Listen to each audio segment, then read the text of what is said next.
یہ جو کانگریس پارٹی کا صدر ہے اس کو آج سے ایک نیا نام دے رہے ہو، اس کا نام RSS انا ہے۔ یہ اس کا نام سنیے RSS انا ہے، اور انہوں نے ابھی اعلان کیا ہے کہ شہر حیدرآباد میں ایک نیا شہر بنائیں گے، حیدرآباد ڈکلیریشن کریں گے، اور مجھے پورا یقین ہے کہ جو شخص RSS سے آیا ہے وہ ہمارے اس علاقے کو ویران کرنا چاہتا ہے اور یہاں پر توڑ پھوڑ کرنا چاہتا ہے، اور صرف یہاں پر تاریخی عمارتیں رکھ کر اس کو صرف ایک ٹورسٹ کا پلیس بنانا چاہتا ہے۔ میں RSS انا سے کہہ رہا ہوں، خبردار، اگر تم آنکھ اٹھا کر بھی اس طرف دیکھیں گے تو ہم تم کو خاموش نہیں بیٹھنے والے ہیں۔ تم کہہ رہے ہو کہ جس طرح تمہارا سیاسی لیڈر نائیڈو امراوتی بنایا تھا، تمہاری پوری بری نظر ہمارے اس علاقے پر ہے۔ حیدرآباد کے پارلیمنٹ کے حلقے میں ڈیولپمنٹ کا کام ہو رہا ہے، ہوتا رہے گا، مگر ڈیولپمنٹ کے نام پر تو ہمارے گھروں کو برباد کریں گے، ہم کبھی اس کی اجازت نہیں دیں گے۔ یہ اس کے ناپاک عزائم ہے کانگریس پارٹی کے۔ میں آپ کو باخبر کر رہا ہوں، اور یقیناً مجلس پوری طاقت کے ساتھ ایسے لوگوں کو، ایسی پارٹیز کو جو ناپاک عزائم رکھتے ہیں، ہمارے اس علاقے کو للچائی ہوئی نظر سے دیکھتے ہیں کہ کیسے یہاں پر نقصان پہنچایا جائے، ہم اس کی اجازت نہیں دیں گے انشاءاللہ تعالی۔ میری آپ سے گزارش ہے کہ ان کے اس ناپاک عزائم پر آپ نظر رکھیے، یہ کیا کرنا چاہتے ہیں۔ اور دوسری بات یہ ہے کہ جو کوئی بھی لیڈر آتا ہے، حیدرآباد کو وزیر اعظم آتے ہیں، امت شاہ آتے ہیں، ایک ہی ان کی زبان پر ہوتا ہے، اسٹیئرنگ اویسی کے ہاتھ میں، اور دوسری جانب یہ کانگریس کے کوئی بھی لیڈر آتے وہ بولتے نہیں اویسی بی ٹیم ہے، مجلس پیسے لی ہے۔ ارے ظالموں، تم جانتے نہیں ہم کو، ہم کون ہیں؟ ہم نہ کبھی ضمیر کا سودا کیے، نہ کبھی کریں گے۔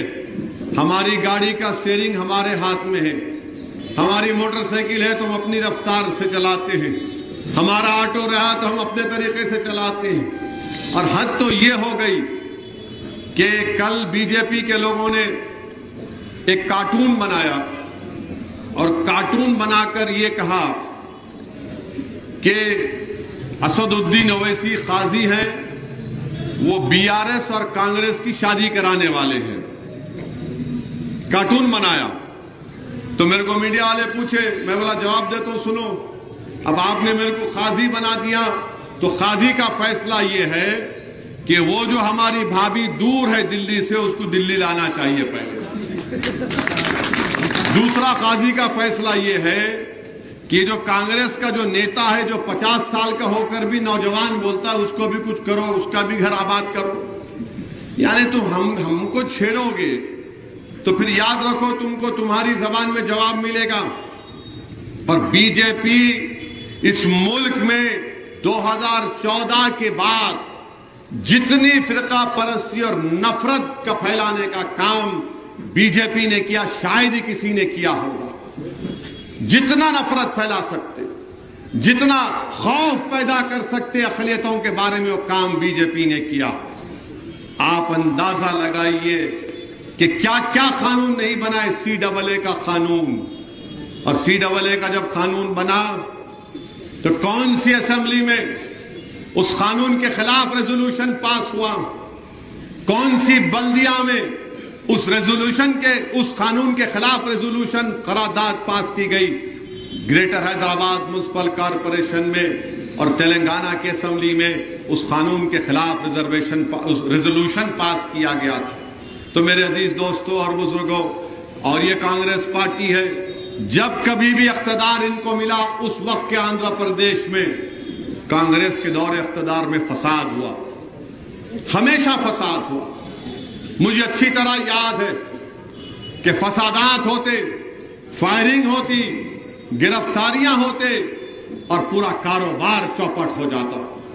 یہ کانگریس پارٹی کا ریکارڈ رہا ہے۔ آج کانگریس پارٹی کے لوگ آ کر بڑی بڑی باتیں کرتے ہیں۔ ارے تم نے مائنارٹی ڈکلیریشن جو جاری کیا وہ مدھیہ پردیش میں کرنا تھا، جہاں پر اب چند دنوں میں الیکشن ہونے جا رہا ہے۔ راجستھان میں کرنا تھا، جہاں تمہاری سرکار ہے، 25 نومبر کو پولنگ ہے، نہیں کرے.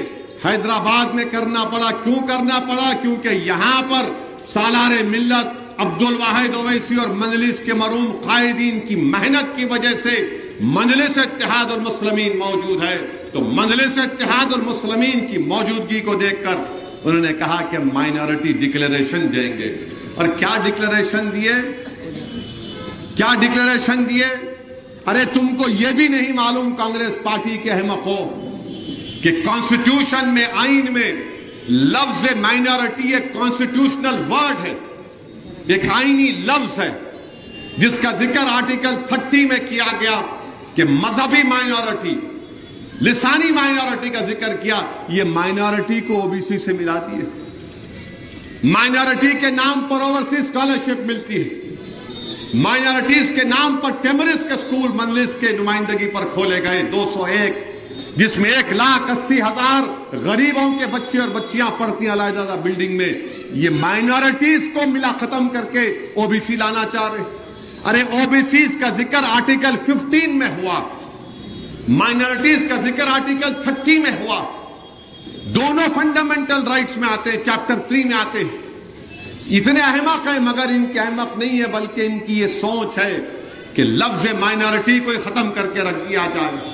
اور مجلس کی نمائندگی پر 10,000 سے زیادہ کروڑ کا صرفہ ہوا ہے اقلیتی بجٹ میں.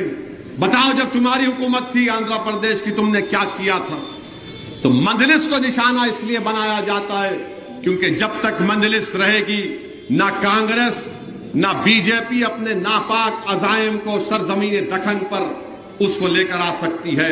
یہ جانتے ہیں کہ یہ مجلس جب تک رہے گی، یہ لڑتی آئی ہے، اس جماعت کا ریکارڈ رہا ہے، جیلوں کی صحبتیں انہوں نے برداشت کی ہیں. یہ مجلس کے خلاف اس لیے بھی ہے کہ یہ نہیں چاہتے کہ اسد الدین حیدرآباد سے نکل کر جو اتر پردیش کو جا رہا ہے، بہار کو جا رہا ہے، جھارکھنڈ کو جا رہا ہے، راجستھان کو جا رہا ہے. ارے ہمارے اراکین بلدیہ مدھیہ پردیش میں ہیں، ہمارے چیئرمین بلدیہ کے اتر پردیش میں ہیں. یہ مجلس کو روکنا چاہتے ہیں، مگر انشاءاللہ تعالی جو بزرگوں نے جس مقصد کے تحت اس جماعت کو قائم کیا، جو خواب ان کے تھے، انشاءاللہ تعالی اللہ جب تک مجھے اور میرے ساتھیوں کو زندہ رکھے گا میں ان خوابوں کو پورا کرنے کی کوشش کروں گا. یقیناً ہم تیار تھے تم سے مقابلہ کرنے کے لیے. ارے مجلس کی تاریخ رہی، نیلم سنجیوا ریڈی سے لے کر مجلس نے کرن کمار ریڈی تک ہر ایک چیف منسٹر کا مقابلہ کیا.